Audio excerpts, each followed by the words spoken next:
Assalamualaikum warahmatullahi wabarakatuh. Dalam kesempatan ini saya akan membahas tentang keputusan Menteri Pendidikan Dasar dan Menengah Republik Indonesia atau keputusan Kemendikdasmen Republik Indonesia nomor 95/M/2025 tentang pedoman penyelenggaraan tes kemampuan akademik disingkat TKA.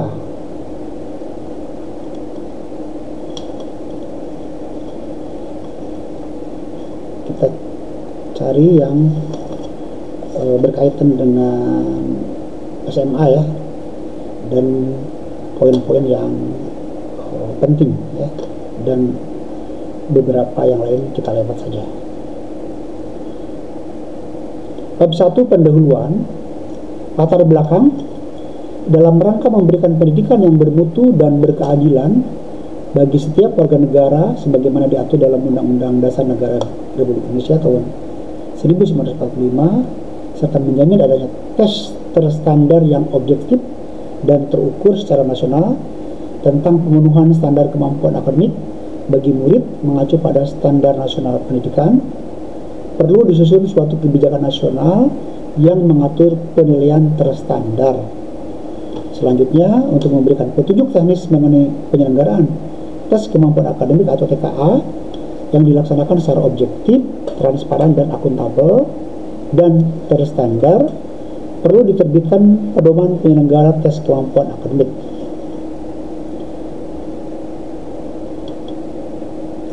Ya, langsung C, ruang lingkup. Jadi ruang lingkup pedoman penyelenggaraan tes kemampuan akademik meliputi peserta tes kemampuan akademik, tugas dan kewenangan penyelenggara, dan seterusnya. Dari 11 ini yang akan kita bahas mungkin tentang peserta tes kemampuan akademik, kemudian tugas dan kewenangan penyelenggara terutama di satuan pendidikan, penyiapan instrumen, kemudian persiapan dan pelaksanaan tes kemampuan akademik, kemudian pengolahan dan penyampaian hasil tes kemampuan akademik ya. Nah, ini 5 poin ini yang akan kita bahas. Oke ya, tentang peserta tes kemampuan akademik ya. Bab 2, persyaratan TKA.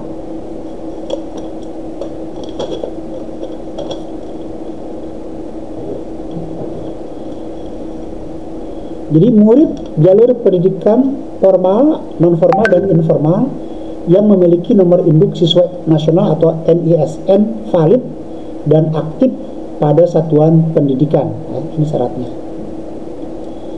Kemudian saya batasi dengan yang berkaitan dengan SMA ya, yaitu poin 8, di mana murid kelas 12 SMA atau madrasah aliyah atau bentuk lain yang sederajat pada jalur pendidikan formal ya. Kemudian B, mekanisme pendaftaran peserta TKA. 1. Murid mendaftarkan diri sebagai calon peserta tes dengan menyampaikan atau menyerahkan surat pernyataan keikutsertaan TKA yang ditandatangani oleh orang tua atau wali murid dan disimpan di satuan pendidikan. Kemudian yang kedua, surat pernyataan keikutsertaan TKA mencantumkan mata uji pilihan untuk jenjang SMA atau madrasah aliyah atau paket C atau yang sederajat dan SMK atau MAK. Kemudian yang ketiga, murid menyampaikan atau menyerahkan pas foto terbaru 6 bulan terakhir dalam bentuk dokumen digital ke satuan pendidikan. Yang keempat, Pendaftaran calon peserta TKA dilakukan oleh operator satuan pendidikan, ya. Biasanya oleh operator Dapodik, ya.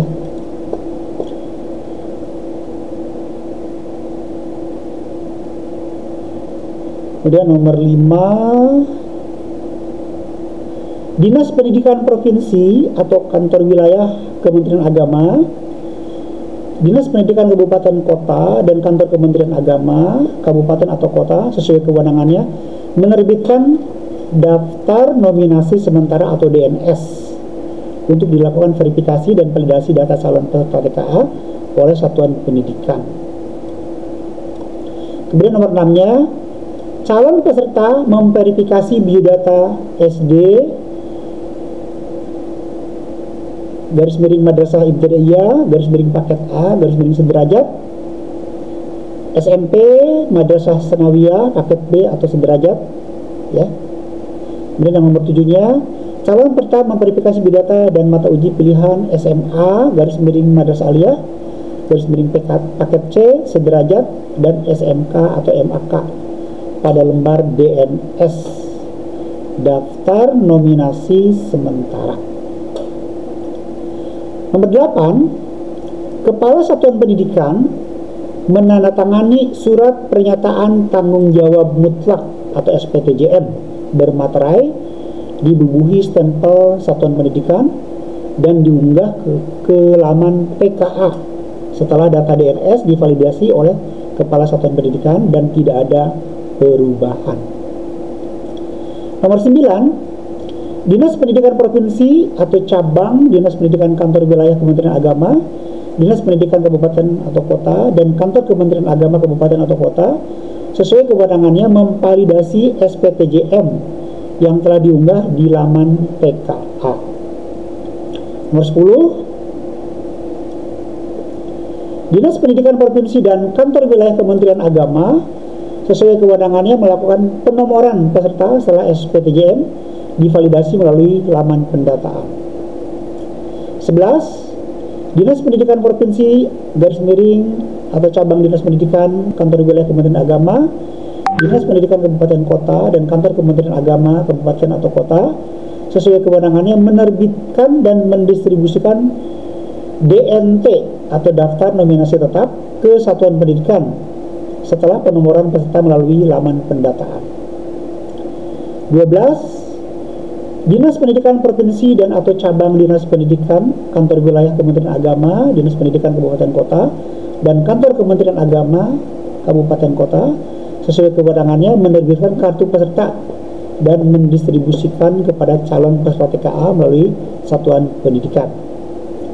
13, Mekanisme pendaftaran calon peserta TKA diatur lebih lanjut dalam petunjuk teknis. Kemudian yang C, kewajiban dan hak peserta tes TKA. 1, nah berarti ini mendaftar kewajiban, ya. Mendaftar keikutsertaan TKA pada satuan pendidikan dengan mengisi format surat pernyataan keikutsertaan TKA dan ditandatangani oleh orang tua atau wali murid. Yang kedua, menentukan 2 mata uji pilihan untuk jenjang SMA atau madrasah aliyah atau paket C atau sederajat dan SMK atau madrasah aliyah kejuruan. 3, menyerahkan dokumen digital pas foto terbaru 6 bulan terakhir. 4, memverifikasi data pribadi pada lembar DNS dengan menandatangani jika sudah sesuai. Kemudian nomor 5, perbaikan data dapat melalui mekanisme Perval PD atau murid dapat melakukan secara mandiri melalui laman yang mengelola verifikasi NISN pada Kementerian Pendidikan Dasar dan Menengah. Nomor 6, mendapatkan kartu peserta setelah diterbitkan DNT oleh Dinas Pendidikan Provinsi. 7, mengikuti gladi bersih pelaksanaan TKA sesuai dengan jadwal yang ditetapkan. 8, mendapatkan kartu login paling lambat sebelum memulai tes pada hari pertama pelaksanaan TKA. 9, mengikuti seluruh mata uji sesuai dengan jadwal yang ditetapkan. 10, mendapatkan hasil TKA berupa sertifikat hasil TKA SHTKA.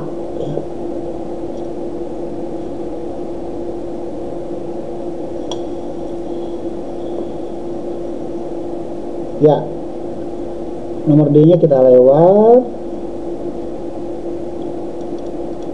Ya, bab 3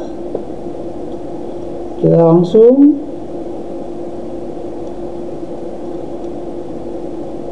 ketiga.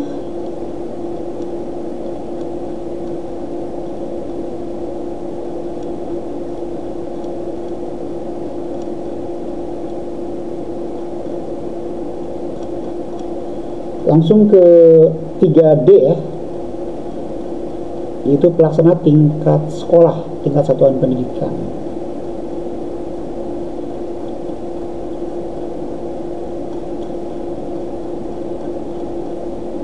Ya, jadi 3 Romawi D, tugas satuan pendidikan sebagai pelaksana TKA. 1. Membentuk panitia pelaksana TKA tingkat satuan pendidikan, sekurang-kurangnya terdiri dari kepala satuan pendidikan, proktor, teknisi, dan petugas pendataan. 2. Mengajukan usulan tenaga pendidik untuk menjadi pengawas silang. 3. Kepala satuan pendidikan bertanggung jawab terhadap persiapan dan pelaksanaan TKA. 4. Pelaksana TKA tingkat satuan pendidikan memiliki tugas dan tanggung jawab sebagai berikut.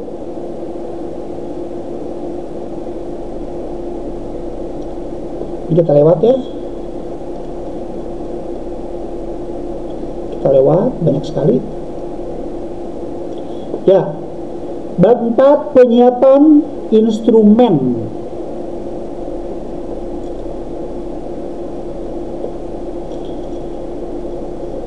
Satu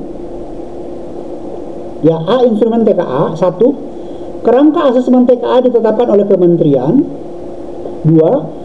Kerangka asesmen TKA merupakan acuan dalam pengembangan instrumen yang disusun berdasarkan kurikulum yang berlaku. 3. Instrumen TKA untuk kelas 12 SMA, garis miring Madrasah Aliyah, garis miring paket C, garis miring sederajat, dan SMK, garis miring MAK, disiapkan oleh kementerian. Ya, yang lainnya kita lewat.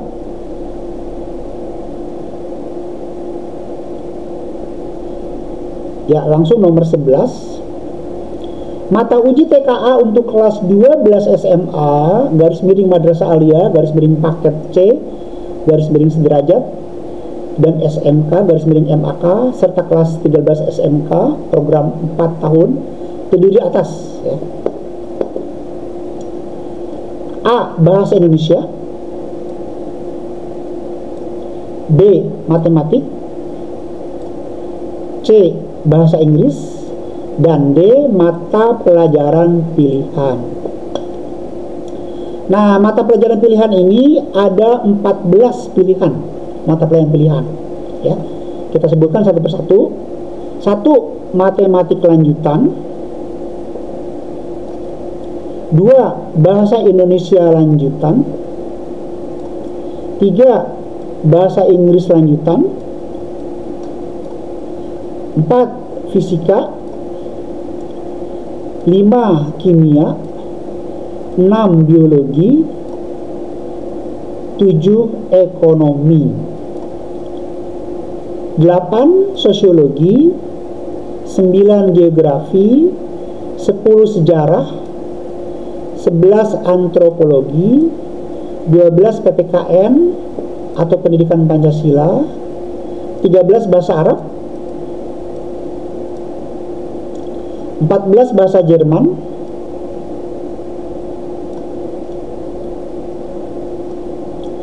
15. Bahasa Prancis. 16. Bahasa Jepang. 17. Bahasa Korea. 18. Bahasa Mandarin.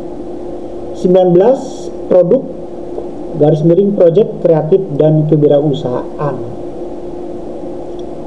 Nomor 12. Mata pelajaran pilihan pada angka 1 sampai dengan angka 18 merupakan mata pelajaran pilihan jenjang SMA, garis miring MA, garis miring paket C, garis miring sederajat.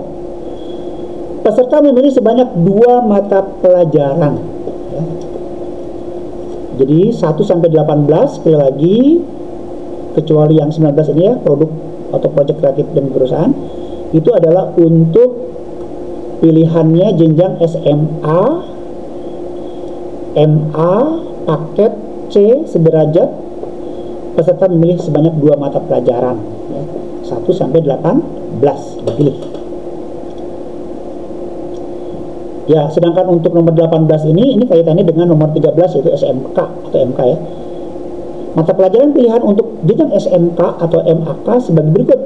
A. Pilihan utama merupakan mata pelajaran produk atau proyek kreatif dan perusahaan yaitu nomor 19. Sedangkan pilihan kedua merupakan mata pelajaran pilihan pada angka 1 sampai dengan angka 18 ya. Sekali lagi nomor 13 ini untuk SMK atau MAK. Oke, bentuk soal.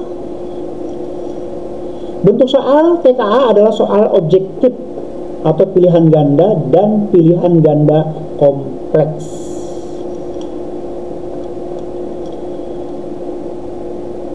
Oke, bab 5 dilewat. Ya, bab 6 adalah persiapan dan pelaksanaan TKA di satuan pendidikan. Persiapan pelaksanaan TKA. Pertama, penentuan jadwal. Penyelenggaraan tingkat pusat menetapkan dan mengumumkan jadwal pelaksanaan TKA melalui surat edaran resmi terhadap pemangku kepentingan yang terlibat dalam pelaksanaan TKA serta melalui halaman resmi dan media sosial yang dimiliki kementerian. Pengumuman sebagaimana dimaksud huruf A dilakukan paling lambat 3 bulan sebelum pelaksanaan. Yang kedua, persiapan sarana dan prasarana satuan pendidikan. A. Ruang TKA. Ruang TKA harus memenuhi persyaratan sebagai berikut. 1. Aman dan layak untuk pelaksanaan TKA. 2. Memiliki pencahayaan dan ventilasi yang cukup. 3. Terbebas dari alat peraga. Jadi alat peraganya dikeluarkan dari ruangan atau dibalik ya, biar tidak kelihatan oleh peserta. 4. Dipasang pengumuman yang bertuliskan sedang berlangsung TKA. Selain peserta, pengawas, proktor, dan teknisi dilarang masuk ruang tes. Dilarang membawa perangkat komunikasi elektronik, kamera, dan sejenisnya ke dalam ruang TKA. Kemudian sarana di ruang TKA. 1. Spesifikasi sarana TKA. A. Jumlah sarana komputer yang harus disediakan oleh satuan pendidikan yang melaksanakan TKA dalam 1 hari adalah sejumlah komputer dengan minimal perbandingan 1:3, yaitu 1 komputer dapat digunakan oleh minimal 3 orang peserta dalam 3 sesi berurutan. B.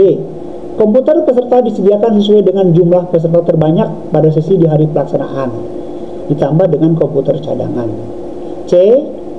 Spesifikasi teknis sarana yang diperlukan satuan pendidikan untuk melaksanakan TKA mengacu pada petunjuk teknis atau juknis pelaksanaan TKA. 2. Penerapan berbagai sumber daya atau resource sharing.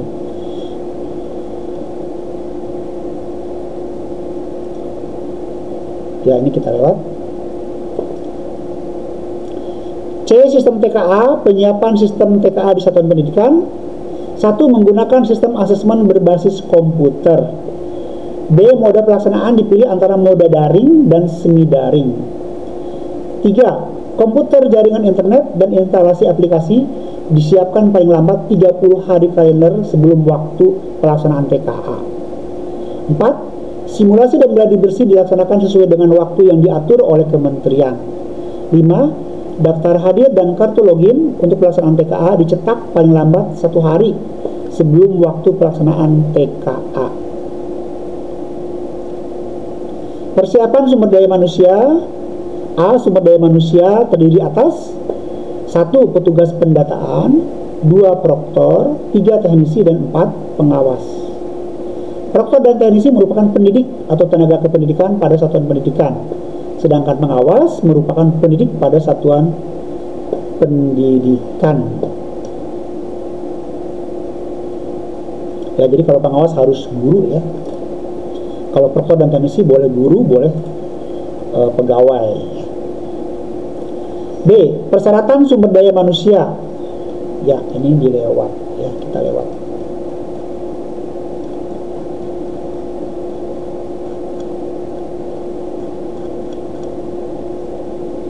Ya, yang B, waktu pelaksanaan TKA. TKA dilaksanakan selama 2 hari untuk SMA atau MA sederajat dan SMK, MAK dan 1 hari untuk jenjang SD Madrasah Ibtidaiyah sederajat dan SMP Madrasah Sanawiyah sederajat ya. Jadi untuk SMA 2 hari. Untuk jenjang SMA atau Madrasah Aliyah atas sederajat dan SMK atau MAK, setiap peserta hari pertama akan mengerjakan mata uji matematik, bahasa Indonesia, dan bahasa Inggris. Sedangkan pada hari kedua mengerjakan 2 mata pelajaran pilihan. Oke. Ya, kita langsung ke yang SMA. SMA atau MA garis miring sederajat dan SMK atau MAK, di hari pertama ada 3 sesi. Hari pertama ada 3 sesi. Sesi 1 jam 7.30 sampai jam 10. Kemudian sesi 2 jam 10.30 sampai 13. Kemudian sesi 3 jam 14 sampai jam 16.30. Ya, jadi siswa dikelompokkan maksimal menjadi 3 sesi. Ya. Kalau komputernya mencukupi bisa 2 sesi, sesi 1 dan sesi 2, atau kalau lengkap komputernya 1 orang 1 komputer maka cukup 1 sesi. Jadi 1 sesinya 7.30 sampai 10 itu berarti 8, 9, 10 berarti 2 jam setengah ya. 2 jam setengah setiap sesinya. Oke. Begitu pula hari kedua sama ya, ada 3 sesi tapi waktunya berbeda, 7.30 sampai 9.40, berarti lebih kurang waktunya 20 menit ya. Kalau tadi 2 jam setengah atau 2 jam 30 menit, berarti sekarang 2 jam 10 menit ya. Jadi hari kedua ini waktunya lebih sedikit. Kita lihat untuk hari pertama dipakai untuk apa saja. Pertama latihan ya. Pertama dipakai untuk latihan selama 10 menit ya. Ya, dipakai latihan selama 10 menit. Kemudian untuk bahasa Indonesia 45 menit, matematik 50 menit, dan bahasa Inggris 45 menit. Ya. Oke.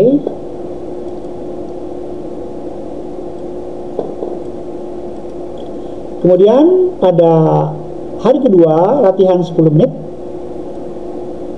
Kemudian mata pelajaran pilihan pertama 60 menit dan mata pelajaran pilihan kedua 60 menit ya. Jadi 120 tambah 10 130 menit ya. Atau 2 jam 10 menit ya. Kemudian bab 7 pengolahan dan penyampaian hasil TKA.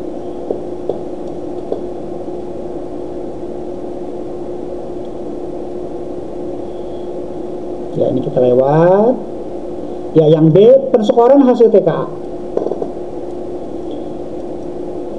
1. Melakukan analisis respon atau jawaban peserta tes untuk seluruh mata uji. Yang kedua, melakukan proses penilaian untuk setiap mata uji pada peserta tes. 3. Menggabungkan nilai setiap mata uji peserta tes. 4. Hasil TKA dilaporkan dalam rentang nilai 0 sampai dengan 100 dengan pembulatan 2 angka di belakang koma. Dan yang C, analisis dan rekapitulasi hasil TKA. Melakukan proses penetapan standar setting untuk menentukan kategori capaian kemampuan hasil TKA. Yang kedua, kategori capaian hasil TKA merupakan pengelompokan nilai yang dicapai dalam setiap mata pelajaran. Yang ketiga, kategori capaian hasil TKA sebagai berikut. Ya, A istimewa, B baik, C memadai, D kurang. 4. Melakukan rekapitulasi data statistik hasil TKA. Oke. D. Penyerahan hasil dan pelaporan. Kementerian mengumumkan hasil TKA sesuai dengan jadwal yang telah ditetapkan. Hasil dari TKA akan disampaikan ke satuan pendidikan berbentuk daftar kolektif hasil TKA atau DKH-TKA. Daftar kolektif hasil TKA, tes kemampuan akademik, melalui Dinas Pendidikan Provinsi, Kantor Wilayah Kementerian Agama, Dinas Pendidikan Kabupaten atau Dinas Pendidikan Kabupaten garis miring kota, Kantor Kementerian Agama sesuai dengan kewenangannya. DKH-TKA atau daftar kolektif hasil TKA sebelum diberikan ke satuan pendidikan wajib ditandatangani oleh Kepala Dinas Pendidikan Provinsi, Kepala Kantor Wilayah Kementerian Agama, Kepala Dinas Pendidikan Kabupaten atau Kota, Kepala Kantor Kementerian Agama sesuai dengan kewenangannya. Hasil dari TKA setiap peserta akan disampaikan berbentuk sertifikat hasil TKA atau SHTKA yang berupa dokumen digital garis miring atau cetakan dari satuan pendidikan masing-masing. Ya, jadi file dokumennya dari kementerian garis miring dinas garis miring Sudin, tetapi dicetaknya oleh sekolah atau oleh satuan pendidikan masing-masing. 5.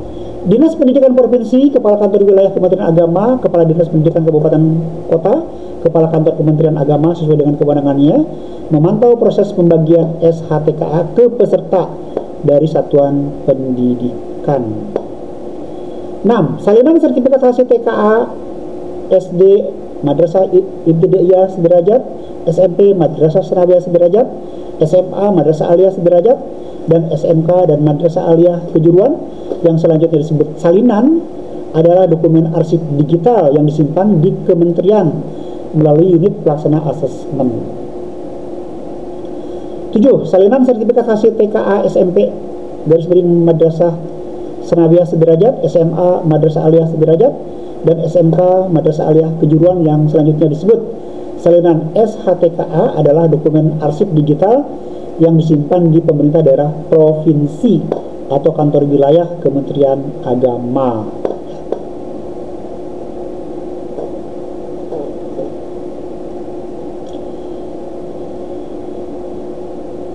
Ya, dan seterusnya gitu ya. Oke. Seterusnya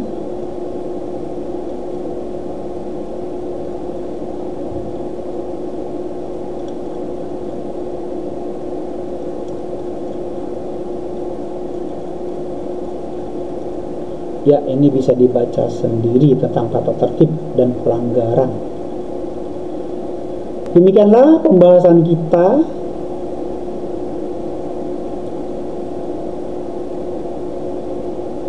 tentang pedoman penyelenggaraan tes kemampuan akademik.